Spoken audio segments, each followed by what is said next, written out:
Hey everybody, it's Bree and Raleigh here. Just to talk, it's been kind of a long week, so I haven't really done much with the dolls. I recently started a new exercise regimen, trying to get just a little bit healthier. So that's kind of been my time, and yeah, it's just been kind of busy. Family things are going on. Anyway, so I thought I'd talk. I was trying to figure out something to talk about today. Just as I said, I haven't done much with the dolls. So I was looking through DOA and I found something I thought was interesting. I don't remember who started the thread. I'll put a link to it in the comments, so if you want to look at it, you can find it. But it was about test dolls, like if you bought a test doll before jumping into the hobby completely. And the reason Raleigh is here is because he was my first doll.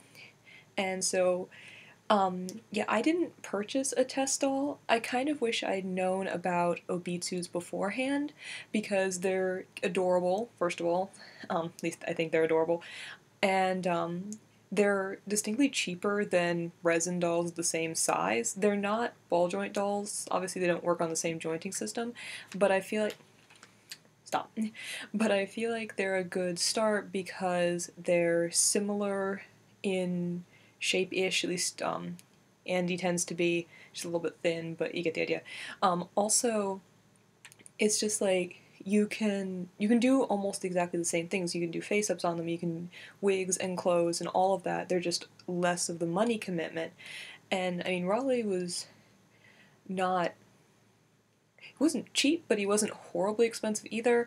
I know also there are dolls from other companies, Magical Angel being the one I always cheer for because that's Aldrich's company and I might be a little biased, but they're cheaper. I think Aldrich and Andy were about the same price.